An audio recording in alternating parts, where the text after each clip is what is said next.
like to say it's a beautiful day in April, but that wouldn't be the truth. It's a little cool out here at Summit Motorsports Park in Norwalk, but we're going to enjoy some fresh air and also give you an idea of what's going on over at this beautiful facility. And not only that, here on Northcoast Spotlight, we've got a couple of other places to go. Is that correct, Mr. Bishop? An action-packed show for episode 3, Ken. Of course, we're going to be here at Summit, giving a little conversation with Bill Bader. But we're also going to go out to Castalia, where Mike Lilgy is talking with Matt Zoll. Great pitcher, great basketball player, great football player, 11 letters in varsity sports at Margaretta High School. And then we're going to round out the program with a little bit of food dude action. Barry's Restaurant in Norwalk, Ohio. Carlin Wall has reopened the facility, reopened the spot, added a little Norwalk touch, some history, and Chris Bliley's going to be there to break it all down with her. And if you're familiar with Barry's, that's an old name when it comes to eateries in the city of Norwalk. But got a good lineup for you, so stay with us right here in Norwalk. We're going to continue along. Summer Motorsports is our venue here today. And talking with the owner and the man that makes things run, Bill Bader Jr., and thanks for spending some time with us. Oh, thank you for the opportunity. I'm looking forward to it. And certainly here we are, late in April, going into May, and needless to say, gentlemen, start your engines because the season is ready to get underway, and certainly another exciting season is on tap. I'm very excited, very bullish about this race season. We took 10 events to market last fall during our Save My Seat campaign, where people who purchased tickets in 2023 could renew for 24. We had a record Save My Seat campaign. Really, for as difficult as COVID was, 21, 22, 23, and so far 24 are proving to be record-breaking years. So we feel very blessed. Excellent. We're talking 2024, but I think we got to rewind the clock a little bit here, folks, and understand that where we're sitting here today, there were folks sitting here back in 1963, pretty much in a bean field, in an area where they had a quarter-mile track. It was asphalt, so to speak, and I don't want to date myself, but I was one of those cowboys that came out here back in the... You were here. I wasn't. You were. I was here back in 1967, so we can attest to the fact that this facility has been here a long time, but his father decided, we were talking earlier, sight unseen in 1974 to take over Norwalk Drag Raceway at that time and suddenly turn this into something that we have today in a world-class facility. But just very quickly, if you could, and lightly brush across that, the history of the Bader family and this track. Well, my father was a round track racer. He ran super modifieds. He was approached by Vince Schubert in 1973. My father had never been to a drag race, had never competed in a drag race. My father was operating Sandusky Speedway, and my father decided to take Vince Schubert's offer. And but the key part was sight unseen. Think about that. Sight unseen. My father bought the facility sight unseen, knowing nothing about drag racing. And in the spring of 1973, so began the journey from Norwalk Dragway to Norwalk Raceway Park to beginning January 1 of 2007 to Summit Motorsports Park. My father is a people person. He was the consummate people person, and our company philosophy from 1973 to present has not changed. We have a guest first mentality. We say things like no is a 4-letter word to our customer. We wear buttons that say the answer is yes, what is the question? So, and we have the Bader family unconditional money back guarantee that says if you ever... Wait a minute, well, money back guarantee for an event? For an event. So if you ever visit Summit Motorsports Park and are dissatisfied, we will resolve that problem to your satisfaction, period. And that includes a complete 100% money back guarantee. Now, you know your father, excuse me, your father passed away recently from an accident, but obviously everything that he planted with this facility and in you as an individual, an entrepreneur as well, a P.T. Barnum, if I may say so, has carried over to where we are today. And if you've never been out here, folks, this place is absolutely pristine. You want a presentation on grounds, on property, and how this presents itself. It's magnificent. For some reason, when I look at this, I don't want to make the comparison, but I think of Cedar Point because of how you present this property and what you give the guests. Well, we're in the entertainment business. We are in the mom, dad, and kids business. That's what we do. And we want to always put our best foot forward, and that means whether it's guest service, whether it's beautifully manicured grounds, whether it's diversity on the food court. Whatever the touch point is, whether it's your first touch point turning in off the highway and our park, and you meet our parking staff, that is a touch point, and that contributes to the experience. So every touch point at Summit Motorsports Park has to be exceptional. Yes. And we all wear name tags so we can be easily identified. We encourage our guests to communicate with us. It's not uncommon during an event for me to give everybody my cell phone number because I want that immediate feedback. We do not run away from guest issues. We embrace them. We make them right. And, I guess you ask yourself, what is the value of a lifetime customer? The other thing about racing out here is we all like sports, obviously. We enjoy watching sports. Television is something that gives you the visual impact. But like a football game, you go to a baseball game, or you come here to Summit, it's an entirely different presentation when you see it live because you have no feeling or no sensation until you come here and you see these cars going 300 miles an hour. When you have two 12,000 horsepower top fuel cars. Say that again? Two 12,000 horsepower top fuel cars. So 24,000 horsepower. They do a burnout side by side across the starting line. The ground shakes, your internal organs vibrate. The smoke that they leave off their tires carries these little small black dots. We call them nitro measles. And your shirt and your face is peppered in these black dots. And if you're fortunate enough to get a whiff of nitromethane across your nose, your eyes will water, your nose and your throat start to drain. And it's a smell you never forget. It's a smell you never forget. And while some people don't like it, I don't know many of them, the vast majority of people just love their nitro fix. So we look at it today. What do you visualize in the future for the sport itself and for Summit Racing? Continue to entertain guests, to continue to do so at a fair price. A lot of our events have very user-friendly pricing. Kids 12 and under free. We never charge people to park. That's a rarity. It is a rarity, but it's something that is part of our signature that I don't ever want to mess with. What I envision is more seats, more stands, more bathrooms, lighted parking lots, bigger shows. We are in the infancy phase of our product life cycle. Not among the hardcore, but about those that have never witnessed Casual fans. There you go. And we do really well. Typically, when new people come out, they will say to me, I had no idea. I just had no idea. Last year, that was the number one comment. This is my first time here. That was the number one comment, followed by, I had no idea. You don't need to be necessarily immersed in car culture or be a hardcore race fan to come to a Cornwell Tools Night Under Fire or to come to a Summit Racing Equipment NHRA Nationals. We have midways, we have midway attractions, we have great food courts. Our events are structured in such a way that you aren't ushered into your seat where you sit for 3 hours and then when the game's over, you're ushered out. This is more of a day-long experience, and we coined the phrase, discover the Norwalk experience. And the Norwalk experience is blue sky, sunshine, nice breeze, cars, cameras running around, and people engaged and just enjoying themselves, having fun. It's to be experienced. It's to be experienced, yep. That's a simple way to put it when we talk about Summit Motorsports Park. And Bill Bader, I'd like to thank you very much. Thank you. For giving us your time and certainly enjoying your facility. And again, summer is fast approaching and there's no question about it.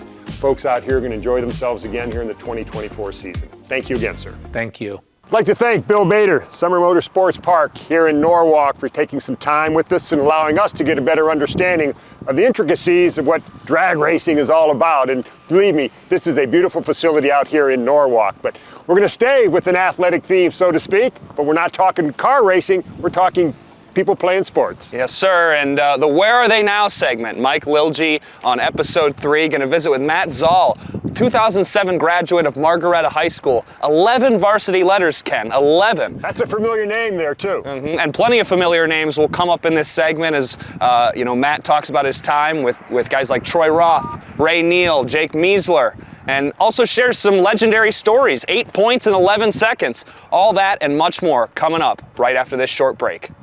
Welcome back to Northcoast Spotlight. So as we start this interview, I want you to picture it's a beautiful, warm, sunny day. You're sitting down at Dockside Cafe, you're hanging out with a bunch of friends, you're hearing some great music, and you look over and it's one of the best athletes to ever come out of Margaretta High School, Matt Zoll, who is joining us today. We're not going to ask you to play any songs, but thanks for joining us here, because I think that since I've been covering sports in this area, radio and TV, you are definitely one of the best all-around athletes that I had a chance to cover. We had football, basketball, baseball, and I thought it was 12 letters, but it was only 11. 11, yes. Started 3 games in football towards the end of the season, so that's the only letter I didn't get my freshman year was football. So, yep. What's that like as a freshman coming in and being the starting quarterback, even though it was only 3 games? What was that like, making that transition? Well, that was a tough one, considering I had a completely different playbook. Had to learn that week we played St. Mary's, it was a homecoming game, and it just downpoured the entire day. So you're in school and you're looking out, you're like, I'm not going to be throwing the ball very much today, so which was good. I mean, we had a good group of runs. I mean, Logan Moore was one of the best running backs to come through, so we gave him the ball quite a bit. But learning a whole new playbook in a week, that was definitely interesting and new for me. You look back at your time at Margaretta High School, you were a part of what at that time was a not very common occurrence. You were a freshman on a SBC championship basketball team. You guys advance on to the districts. You look at what they've done now, 2 of the last 3 years, they've won a league championship, they've won district titles. What's that like for you as a proud alum watching and seeing what the program has grown into? Oh, it's awesome to see. I think when we won that championship in the old SBC too, that first in 39 years, watching the teams, a few years ago, Jake Leibacher took them far. I think that was the last SBC championship until this recent one. And then, what these young guys are doing right now, it's very exciting to watch. So the ones I couldn't watch, I was able to, luckily watch it on the phone, and I'm rooting for them every time they're out there, and it's exciting to see. Especially these next few years when these guys continue to grow. Well, I think Troy Roth would tell everyone the high point of his career was coaching me in football, but the next high point in his career was probably coaching you in basketball. That's obviously a good relationship, coach, point guard, or an important relationship, and you were just a freshman when you started. Thinking back at it, does it blow you away how much trust he put in you as a freshman to run the team? Yeah, absolutely. I always kind of tell this story. Well, Kyle Hallock, really good friend of mine, went to Perkins, and he's BGSU's head baseball coach now. We always tell the story because, it was a summer game and we were playing JV in the summer, and Kyle and I stuck around to watch the varsity play.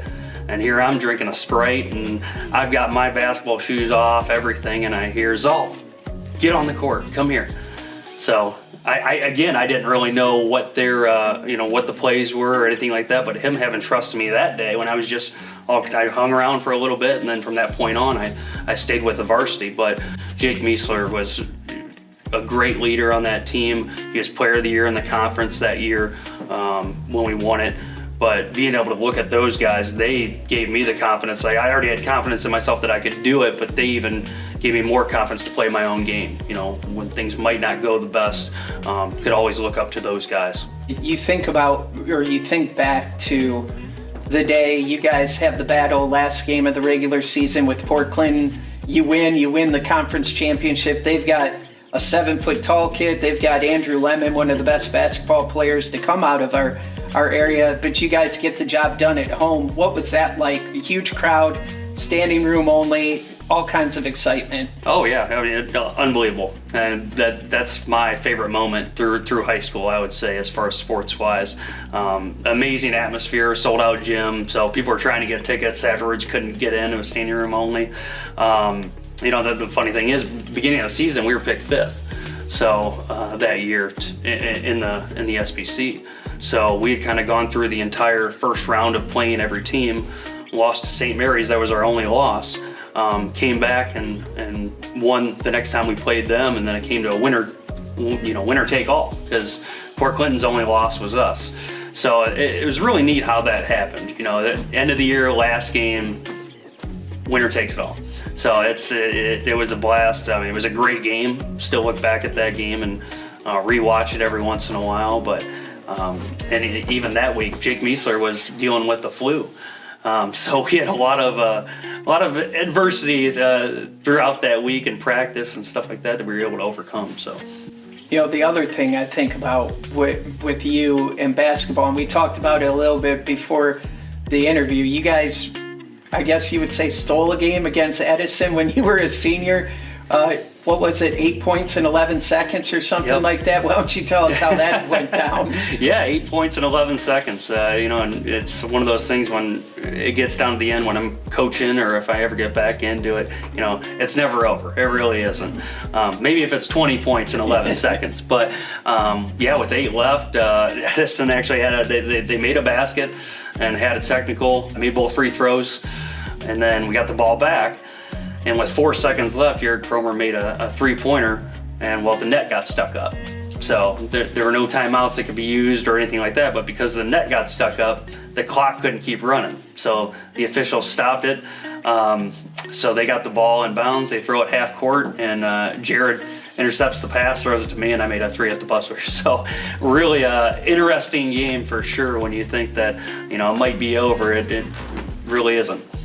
The time that you played baseball in the SBC, there might have been the most talent, not only the SBC, but the area, because you think of a kid like Clay Duncan at Norwalk, a Division I college baseball players just everywhere at every school, it felt like.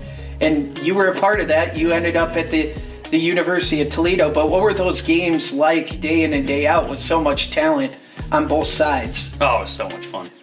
I mean, with our pitching staff alone, you had Kyle Hallock, Brennan Smith, myself, Andrew Chafin, who's now pitching for the Tigers, and he's had a great career in the majors.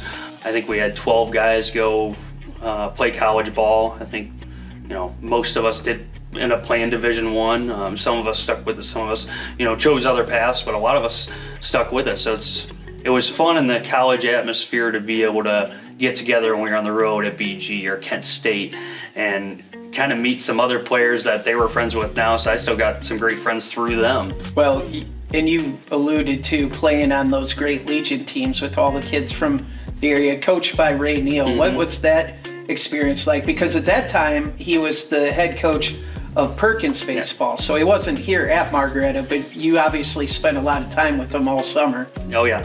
No, I had a blast. I mean, anyone who's coached or anyone who's played for Ray Neal knows exactly, how he is. He's a very good coach. I learned a ton just about the game, how to carry yourself on and off the field. Every time I see him and he gets in his walks downtown Sandusky, I'll see him sometimes walk, and he's like, come walk with me.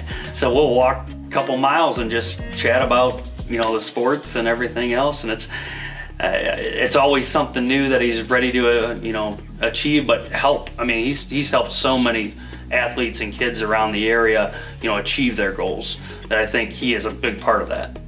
Well, I want to thank you for spending this time with us, and I really do mean it when I say from the time I started covering sports here in 2000 in this area, you're really one of the best all-around athletes, and I probably would have said before Kenneth Stimmel, maybe the best athlete to come out of Margaretta, but it is kind of amazing, speaking of Kenna and the other athletes, very small school, but the number of athletes who have come out and achieve success at the college level for a small school is pretty amazing. Yeah, oh, absolutely, and I really appreciate that, and I'm looking forward to seeing these teams because there's going to be more athletes coming through right now on both the boys and girls teams all around, so it's exciting. Well, a big thank you to Matt Zoll for joining us, and make sure you keep it right here. We've got more coming up on Northcoast Spotlight. Still here at Summer Motorsports Park in Norwalk, again on a very brisk day in late April, but rest assured, folks, we know what's going to happen. The month we'll get out of here, we'll get into May, and things will improve. So rest assured, spring is just around the corner. We're going to stay here in the Maple City, that's Norwalk, Ohio, and we're going to get an opportunity to find out something that people always enjoy, dining out. And a staple of downtown Norwalk, Barry's Restaurant, is coming alive once more. Carlin Wall and her husband have reopened the spot, and the food dude, Chris Bliley, visits to check out one of their signature appetizers, Ken, a Scotch egg. You ever had a Scotch egg? Is that like a scrambled egg? Oh, it's a lot different. We're gonna check it out right after this short break. It's the Food Dude, and we are in Norwalk, Ohio today, the Maple City, also my hometown, class of 1985. Shout out Norwalk Truckers. And we have got a great show for you today. We are 1 block west of the clock tower at the Huron County Courthouse, and we are going inside today, Barry's on Main Street. Jeff and Carlin Wall have taken over the property from the Barry family, which started in 1944, and they've revitalized the property, picked up some new pictures of Norwalk, and the history of Norwalk is found throughout the restaurant. I can't wait to show you what's inside and try one of their famous Scott's eggs. Let's go inside and take a look around. Well, welcome inside Barry's on Main Street, and I'm pleased to be joined now by Carlin Wall. Carlin, great for you to take us inside and show us your wonderful place here. Tell us a little bit about your inspiration for Barry's on Main Street. I've always wanted to do a restaurant. It's been a passion of mine. Food's a passion of mine. And then this fell into our lap while we were looking, and we're just really excited to get it. We bought it from Brian and Leslie Chase. It's been in the family for a long time, and I know it wasn't an easy thing for them to sell it, but you know, I think they saw that I was very passionate about it and they wanted it to open again. And so over 2 years, I worked on it with my husband, and we remodeled and painted and, you know, just redid the kitchen, and finally we're able to open it. And so we're just really excited to share it with the community, because I think it's kind of like it's been a hub of the community for so long. It's in the heart of downtown, and Norwalk just needed to have it back. Well, I know as a lifelong Norwalkian and being from the Maple City, an 85 graduate of Norwalk, I come inside and it reminds me a lot of my childhood, but you've done several, you know, very nice touches, and so you wanted to kind of keep the home style feel here. Explain a little bit about some of the changes you've made. We're sitting here in the main dining room. Yeah, definitely. The main thing is I wanted it to stay all about Norwalk, and so over months I went to the Historical Society Firelands, and Mary Carabin is there, and she helped me. We picked out all the photos. They're all photos of Norwalk, and I colored them, kind of trying to bring Norwalk in the black and white side of Norwalk back to life. Retiled the dining room and put in new light fixtures, still wanting to keep that feel of it being Barry's. So many people are very nostalgic about it. We've only been open a month, and so we still have a lot of things that we want to do. Tell us a little bit about your inspiration for the menu here. I wanted it to be what I like to call polished casual. You know, family dining, comfort food, just, you know, elevated a little. I've been talking to some of the farms in the area, Roth Family Farms, and some different farms to try and get some of their produce in. So we just wanted it to be casual, but, you know, just a little bit nicer. And then to my left is also a room that you'll be opening soon, but it's a favorite of people from Norwalk. The Barry family opened it in 2004 as the Dinky, and plans for that room. The Dinky will be opening within like the next week and a half, so we're really excited to have a grand opening for that too. Well, I'm excited to come here and talk to you today, but I am more excited to go try some of the food. So let's head out into the kitchen and see what you have in store. Wonderful.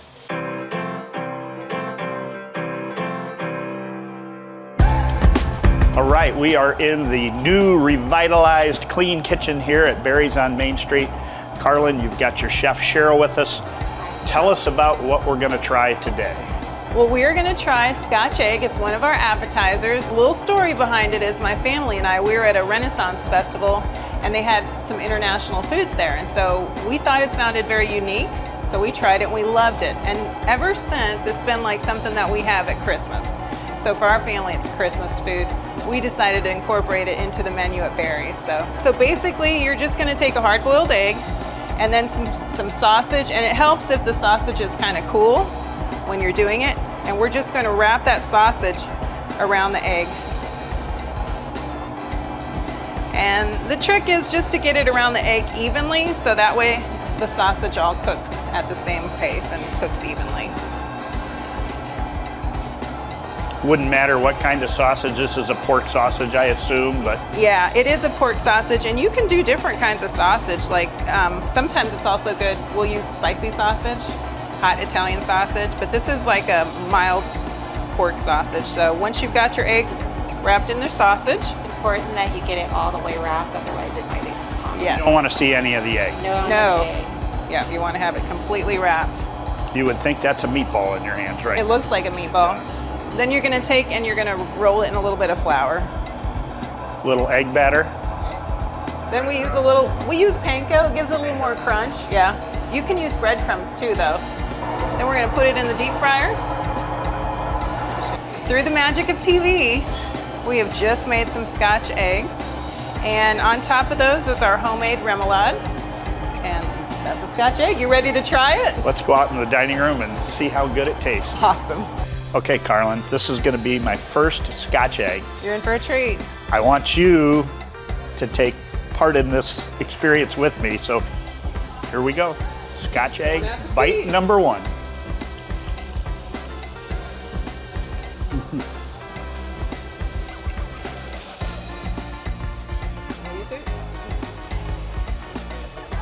My mom told me it's not nice to talk with my mouth full, and I did not want to quit chewing. It was so good. That's perfect. The crunch of the sausage and the breadcrumb, the egg was absolutely perfect, and the remoulade, just a great finish to it. Fantastic. I'm glad you Thumbs up to Cheryl and you. And tell us a little bit about how people can come to enjoy Berries on Main. Right now, your hours, and you're serving lunch and dinner. Tell us about your hours and where they can find you. Well, right now we're serving lunch and dinner, and we're open Tuesday through Thursday from 7:30 to 8. And then on the weekend, we stay open an extra hour. On Friday and Saturday, we stay open until 9. We post most of the information on our Facebook page, so that's really the best way to find out what's happening at Berries. Its Facebook page is Berries on Main. Yep. Easy to find, 1 block west of the courthouse, the light tower. So, well, wonderful. We wish you and your husband much success. We can't wait to get back here when the Dinky's open, and maybe come back and have the mixologist mix us up your special drink at that time. Perfect. Thank you. We are going to have a signature cocktail, so hope to see you come back for that. Wonderful. If you're in Norwalk and in the Maple City, please make sure you stop and see Berries on Main. As always, we want to support all the local restaurateurs as we can. Carolyn, thank you very much. Thank you. Well, Ken, what'd I tell you? Scotch eggs, they don't disappoint. And even when the camera's cut, Chris Bliley, the food dude, he was still eating them. We stayed. Did he finish them? Oh, he finished them. That's not even a question. so. Well, that'll do it for us here on a fun-filled program. From racing here at Summit Motorsports Park to talking with Matt Zoll at Margaretta and finishing out at Barry's Restaurant. It was an action-packed program, Ken, and I had a lot of fun. As always, Northcoast Spotlight. We're going to take you around Erie, here in Ottawa County, bring you people, activities, and events that take place in our area. Hope you enjoyed the show. We'll see you again soon.